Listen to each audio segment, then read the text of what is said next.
Hi everyone, this is Mandy from Emptiness Designs, and in this video I thought I'd show you how to do a nice, quick, clean and simple card. Some of the products I'm going to be using are Fantasy Flowers 1 stamp set and Hex Angles stencil. I'm also going to be using some Distress Oxides in Blueprint Sketch, Salty Ocean and Mermaid Lagoon. Alongside that I'll be using a Versamark and some Wow metallic gold rich embossing powder, some blending tools, scissors, cardstock and an A6 card that I've made myself, and so that it's a 10th fold card. If I show it to you that way, most A6s would open like this. This is opening like this. I hope that makes sense. That was very weird. Okay, anyway, let's get started. So what I'm going to do to begin with is cut down a piece of white cardstock, giving myself a border around the edge. So I'm just going to do that by eye and put a little snip where I want to trim. Let me just do that. Line it up, make sure I've got the same sort of size border all the way around. Move my card to one side and trim this down.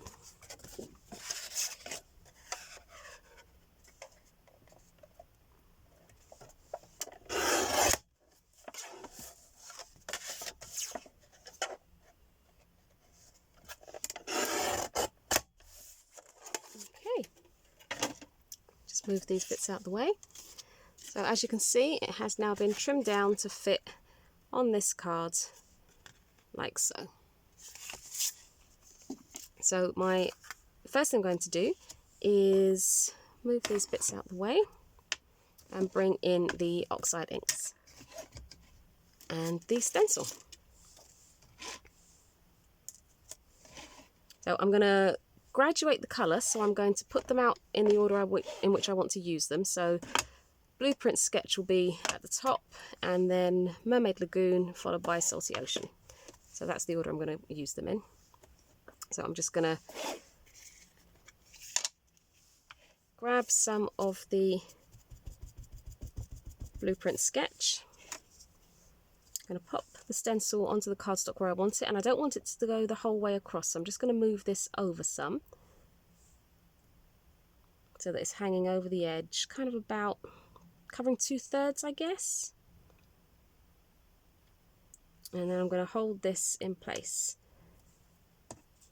And I'm just going to start working my way from the top down, minding the edge because I don't want to catch the edge of the stencil, because I don't want to get a harsh line. So just working this in.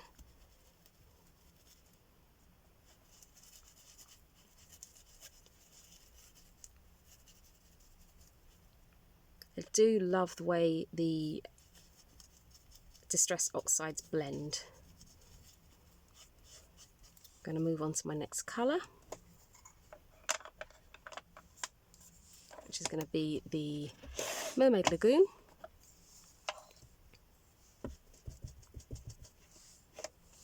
Just carefully going back to the stencil, making sure that it's still in place. If it's not, just take a moment to line it up, holding it all down again and going into the next section.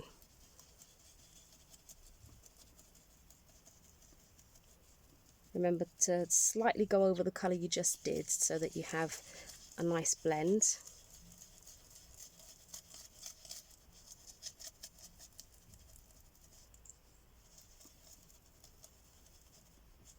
Take your time, it's not a race. And then for the final one, the Salty Ocean.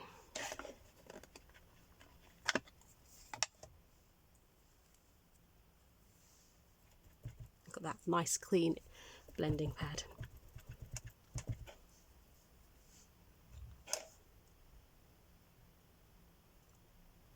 Make sure the stencil is lined up again. and straight back in.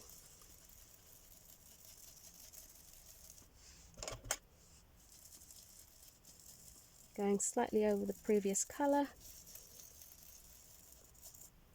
all the way around, and just being careful not to go too close to the edge to avoid getting the harsh line of the edge of the stencil on the card that we're making.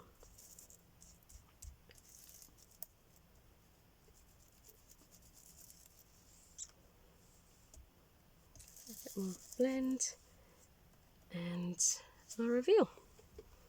There we go. So you can see that there are 3 distinct colour differences there, which is exactly what I was looking for. Alright, so let me move these out of the way. All I'm going to do is tidy up this little bit of ink from the side here, so that that doesn't contaminate anything I'm working on. Maybe give my fingers a bit of a wipe as well. Okay, so the next step is to bring in my stamping mat, some sheets of paper because we're going to be doing embossing, and the stamp that I'm going to be using. And I'm using the largest stamp from the Fantasy Flowers collection of the flower heads. I'm not the actual largest flower on the set. Let me just show you that. So this is the one I'm using, but on the set itself this would be the largest stamp. Let me turn that over and show you. As you can see, this is much bigger than it looks on the pictures on the reverse. That's the same with all of the images on the front, but this is the one I'll be using. So I'm going to be using my Versamark, and if you haven't used Versamark before, it's a watermark stamp. Stamping pad. Sorry, I forgot the words there. And basically, it's if this was a clean pad, I'll show you in a minute. Mine's a bit old and it's not clean, and you were using a clean stamp. When you put the image down, it would give the effect of a watermark, and then you add the embossing powder to it because it's a sticky ink and it will hold the embossing powder. So before I get started, because Oxides does hold embossing powder, I'm just going to give this a little blast of heat to dry it, because I don't want any of the embossing powder sticking to the stencil that we just created. So I don't want to do it for too long because I don't want to warp the card too much.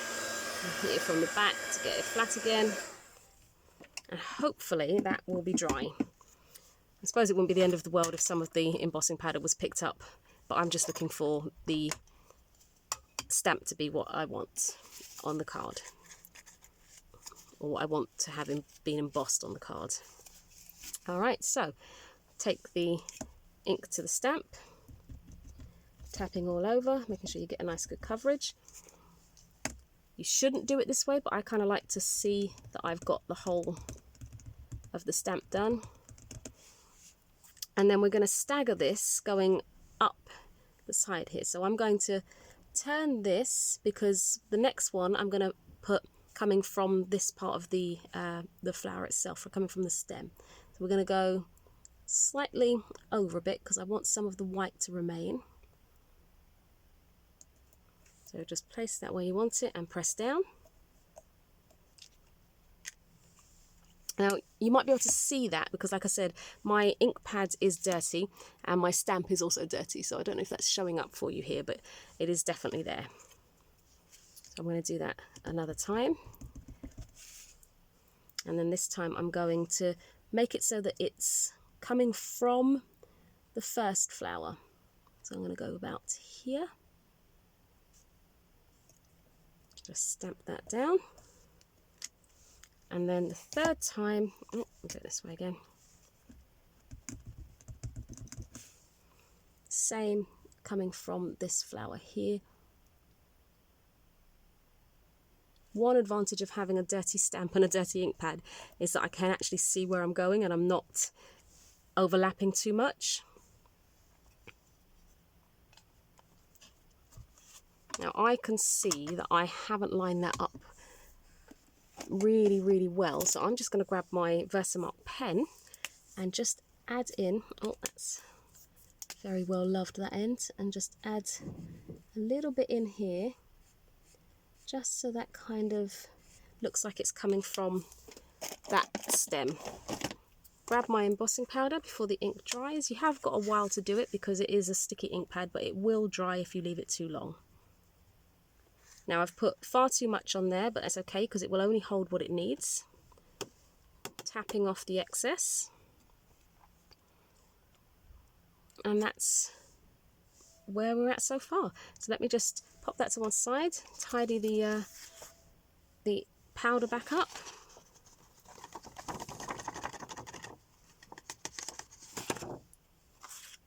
Pop the lid on, and then we'll give that a blast of the heat gun to dry it. I'm going to let the heat gun warm up so that, again, hopefully I'm not going to warp the card too much. And if you haven't seen heat embossing before, it really is, it's just like magic. The trick to it is, as soon as it starts to turn, move on to the next part. So you'll see what I mean. I'm going to heat underneath, or from underneath. And you'll see what I mean in just a moment. See that? See how it's just turning?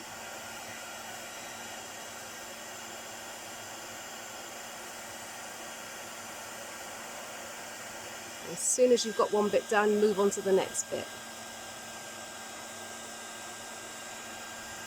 Now I'm going to stop and turn this because that's starting to get very warm on my fingers, that end.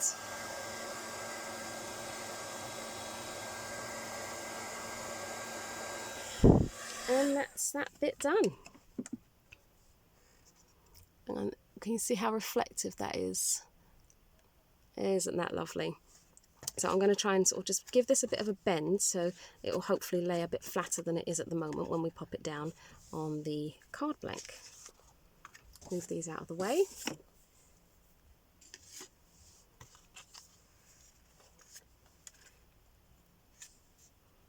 Grab the card blank back. Now, I struggle to do clean and simple, if I'm honest, because it's not that I want to add loads and loads and loads on, but leaving this, the white edge sitting on the white card, I would want to change that, but I'm going to leave it as it is this time.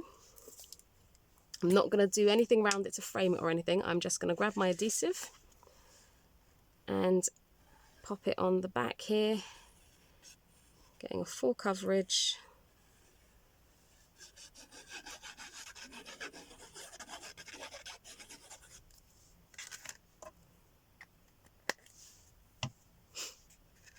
Turn this around.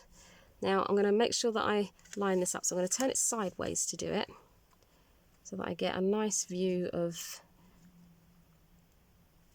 the longer edge and I can see a bit clearer if it's in place. And I'm just going to press this down.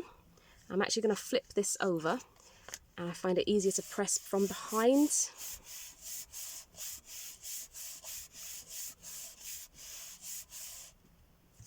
See how that's looking. There we go. And that is essentially the card finished. Like I said, this was just a nice, quick, clean and simple card. You could add a sentiment onto here. I mean, this could be for one of the sadder occasions when we have to send cards that we don't really want to send. You could have with sympathy, or it could just be a little note card. You could recreate this same kind of effect and pop it onto a notebook itself. Options are endless when you have stamps and stencils. There's so much you can create. So let me just move this out of the way. Well, that's the finished card. There will be a picture of this across my social media. You can find me on Instagram and Facebook, and there will be a link to that in the comments underneath this video.